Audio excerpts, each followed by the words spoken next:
मसालों से लिपटे हुए काले चने, साथ में है दानेदार रसीला सूजी का हलवा और गर्मा गर्म गुब्बारे जैसी फुली हुई पूरियाँ। आज हमने बनाया है माता रानी के भोग के लिए स्पेशल थाली, जो हमारे यहाँ पर माता रानी का भोग चढ़ाया जाता है। वही थाली रेसिपी आज मैं आपके साथ शेयर कर रही हूँ। हेलो दोस्तों, मैं लता पटेल स्वागत करती हूँ आपका मेरे चैनल कुक विद लता पटेल में। अगर आपको मेरी रेसिपी अच्छी लगे तो प्लीज़ वीडियो को लाइक करिए। मेरे चैनल को सब्सक्राइब नहीं किया है तो प्लीज़ सब्सक्राइब कर लीजिए। साथ ही बेल आइकन भी प्रेस कर दीजिए ताकि आने वाले वीडियो के नोटिफिकेशन आपको मिलते रहे। तो चलिए बनाते हैं अष्टमी नवमी स्पेशल भोग थाली। माता रानी का भोग बनाने के लिए सबसे पहले देखिए, हमने काले चनों को रात भर के लिए भिगोने रख दिया था। चने अच्छी तरह से फूल चुके हैं। हमने चनों को 2 बार पानी से अच्छी तरह से धो लिया है। तो एक कुकर ले लेते हैं और सारे ही चने इस कुकर में डाल लेंगे। साथ ही में डालेंगे कुछ खड़े मसाले, एक तेजपत्ता लिया है, साथ ही हमने एक दालचीनी का टुकड़ा लिया है और थोड़ा सा पानी डाल लेंगे।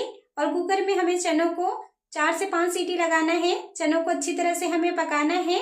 इस तरह से खड़े मसाले साथ ही में डालने से इनका फ्लेवर चनों में अच्छी तरह से आ जाता है। तो कुकर का ढक्कन बंद कर दिया है, गैस पर चढ़ा देते हैं कुकर को। और अब चलिए आगे की तैयारी करते हैं। यहाँ देखिए, हमने 3 चेरी टमाटर लिए थे, इन्हें हमने बड़े टुकड़ों में कट कर लिया है। मिक्सी का जार ले लिया है, सारे ही कटे हुए टमाटर इसमें डाल लेंगे। साथ ही में डालेंगे एक अदरक का टुकड़ा। बिना लहसुन प्याज वाले काले चने बना रहे हैं, इसलिए टमाटर का यूज थोड़ा सा इसमें ज्यादा होता है। जहाँ लहसुन प्याज नहीं डलता है वहाँ टमाटर और अदरक ज्यादा डलता है। देखिए, टमाटर और अदरक को हमने पीस लिया है, इसे एक बाउल में निकाल लेते हैं। और अब हम इसमें कुछ सूखे मसाले डालेंगे। सबसे पहले डालते हैं आधा चम्मच धनिया पाउडर, थोड़ा सा इसमें हल्दी पाउडर डालेंगे, टेस्ट के हिसाब से लाल मिर्च पाउडर डाल लेते हैं। आधा चम्मच हमने भुने हुए जीरे का पाउडर लिया है और साथ ही में डालेंगे आधा चम्मच गरम मसाला। ये होममेड गरम मसाला है, अगर आपके पास छोले मसाला है तो आप वो भी डाल सकते हैं। और सारे ही मसालों को टमाटर के साथ अच्छी तरह से मिक्स कर लेते हैं। थोड़ा सा हमने इसमें पानी भी डाला था क्योंकि मसालों को हमें फुलाना है।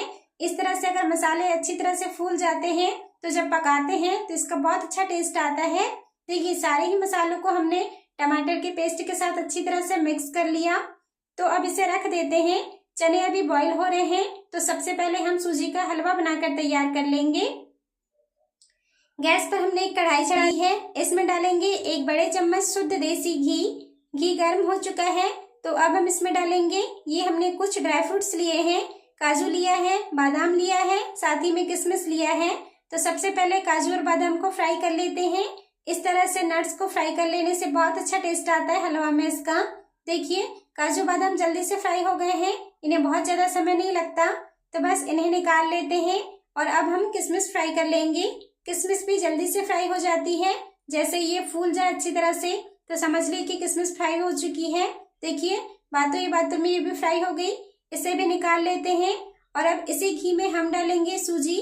हमने 1 कप सूजी लिया है, बारीक या मोटी कोई भी ले सकते हैं। और सूजी को हमें घी में अच्छी तरह से भूनना है, लगातार चलाते हुए लो फ्लेम पर। सूजी को आप जितना अच्छा भूनेंगे हलवा का टेस्ट उतना ही अच्छा आएगा। गैस का फ्लेम मीडियम या हाई नहीं रखना है, इस बात का ध्यान रखिए। देखिए, सूजी को भूनते हुए हमें लगभग 4 से 5 मिनट हो चुके हैं। अभी हमें इसे और भूनना है, तो बस इसी तरह से चलाते हुए भून लेते हैं सूजी को। देखिए, लगभग हमें 9 से 10 मिनट हो गए सूजी को भूनते हुए। बहुत अच्छा से इसमें कलर आ गया है, अच्छी सी खुशबू भी आने लगी है। तो बस इसी स्टेज तक हमें सूजी को भूनना है, अब और ज्यादा भूनने की जरूरत नहीं है, नहीं तो इसमें कड़वापन आने लगेगा। तो अब हम इसमें डाल देते हैं, ये हमने दूध लिया है, 2 ग्लास हमने दूध लिया है। हमारे यहाँ पर सूजी का हलवा दूध में ही बनाया जाता है माता रानी के भोग के लिए। दूध के साथ सूजी को अच्छी तरह से मिक्स कर लेते हैं। देखिए, हमने दूध और सूजी को अच्छी तरह से मिला लिया है। तो अब हम इसमें डाल लेंगे चीनी। हमने 1 कप सूजी लिया था, तो 1 कप सूजी के लिए हमने 1 कप ही चीनी लिया है। बिल्कुल परफेक्ट माप है, इससे बहुत ज्यादा ना तो मीठा होगा और ना ही मीठा कम होगा। लेकिन अगर आप थोड़ा कम ज्यादा खाते हैं तो चीनी की क्वांटिटी अपने हिसाब से ऊपर नीचे कर सकते हैं आप। चीनी के साथ सूजी को भी अच्छी तरह से मिला लिया। देखिए, चीनी डालने के बाद हमने एक बार फिर से इसे मिला लिया है। जैसे जैसे चीनी पिघल रही है, ये थोड़ा सा पतला हो गया है। इसकी कंसिस्टेंसी देखिए आप, थोड़ी सी पतली हो गई है। तो अब हम इसमें डाल देंगे ये जो हमने ड्राई फ्रूट्स फ्राई करके रखे थे, इन्हें डाल लेते हैं। साथ ही में डाल लेंगे आधा चम्मच इलायची पाउडर। अच्छा टेस्ट भी आता है और बहुत अच्छी खुशबू आती है इलायची पाउडर की। हमें इसमें दूध की क्वांटिटी थोड़ी सी कम लग रही है, तो 1 गिलास हमने इसमें दूध फिर से डाला है।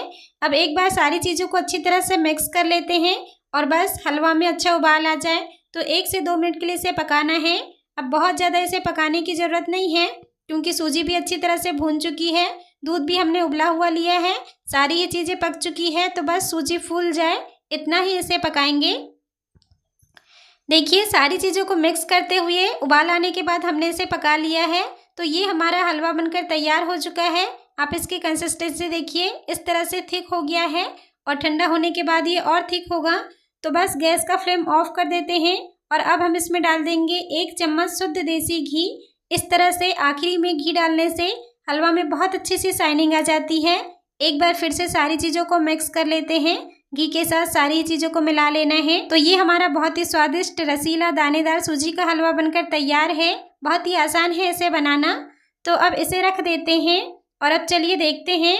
कुकर में हमने 3 से 4 सीटी लगा लिया था। कुकर पूरी तरह से ठंडा हो चुका है। देखिए चने अच्छी तरह से पक गए हैं। इस तरह से प्रेस करने से ये दब रहे हैं, मतलब कि चने अच्छी तरह से पक गए हैं।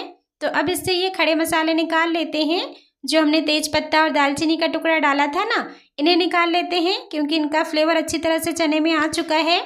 चने भी तैयार हैं, मसाले भी हमारे तैयार हो चुके हैं। तो चलिए अब चने बनाते हैं। गैस पर हमने कढ़ाई चढ़ा दी थी, वही वाली जिसमें हमने हलवा बनाया था। हलवा हमने दूसरे बर्तन में निकाल लिया।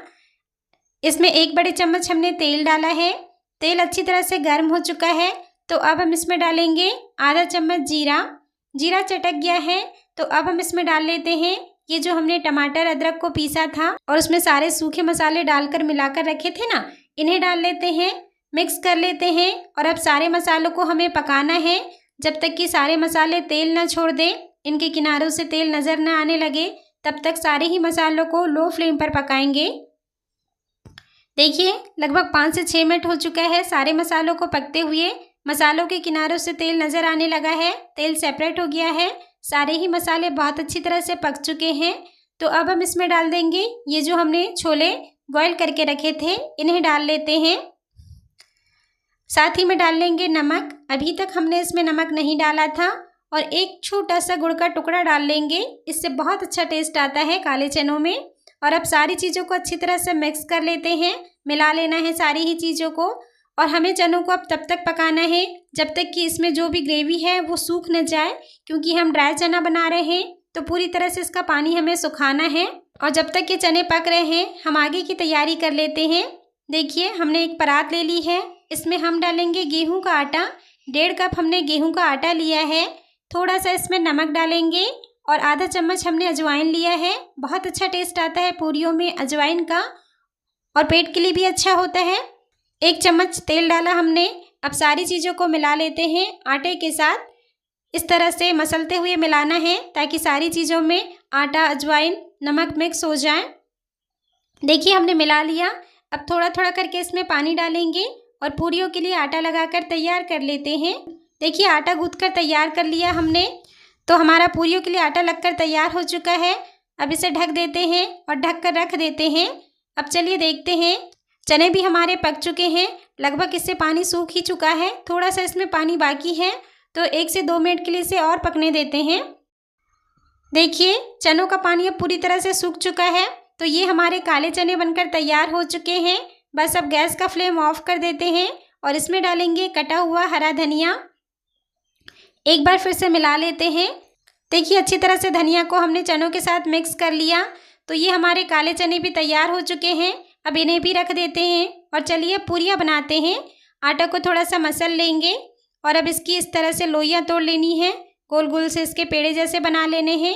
और आटा या तेल जो भी आपको इसमें लगाना है लगाकर बेल सकते हैं। हम इसमें आटा लगाकर बेल रहे हैं। बस इस तरह से गोल गोल सी पूरियाँ बना लेनी है। और चलिए अब इन्हें फ्राई कर लेते हैं। गैस पर हमने कढ़ाई चढ़ा दी थी, तेल गर्म होने रख दिया था। पूरियाँ फ्राई करने के लिए तेल हमें अच्छा गर्म चाहिए। अच्छे गर्म तेल में मीडियम टू हाई फ्लेम पर पूरियाँ सेकेंगे तो एकदम गुब्बारे जैसी फुली फुली पूरियाँ बनकर तैयार होगी। बस जैसे ही थोड़ा सा सिक कर ऊपर आ जाए, इसे झारे से इस तरह से प्रेस करना है जैसे ही आप इसे प्रेस करेंगे पूरी एकदम से फूल जाएगी और बस पलटकर अच्छी तरह से सेक लेना है। दूसरे साइड से भी देखिए कैसी गुब्बारे जैसी फूली है ना ये पूरी। तो देखिए ये हमारी पूरी भी सिककर तैयार हो चुकी है। तो पूरियाँ भी हमारी तैयार हो चुकी हैं, काले चने भी तैयार है और हलवा भी हमारा तैयार हो चुका है। तो चलिए अब लगाते हैं माता रानी के लिए भोग की थाली। सबसे पहले डालते हैं हमारे स्वादिष्ट काले चने और अब डालेंगे सूजी का हलवा। एकदम दानेदार रसीला सूजी का हलवा बनकर तैयार हुआ है और फूली फूली पूरियाँ। तो ये हमारी माता रानी के भोग के लिए नवरात्रि स्पेशल अष्टमी नवमी में जो भोग बनता है ना, वो वाली थाली बनकर तैयार हो चुकी है। हमारे यहाँ पर इसी तरह से बनाया जाता है माता रानी का भोग। तो आप भी ज़रूर ट्राई करिए मेरे तरीके से भोग थाली की इस रेसिपी को। और अगर वीडियो अच्छा लगा हो, रेसिपी पसंद आई हो तो वीडियो को लाइक कर दीजिए। चैनल को सब्सक्राइब नहीं किया है तो प्लीज़ सब्सक्राइब कर लीजिए। साथ ही बेल आइकन भी प्रेस कर दीजिए ताकि आने वाले वीडियो के नोटिफिकेशन आपको मिलते रहे। तो मिलते हैं नए रेसिपी वीडियो में। जय माता दी।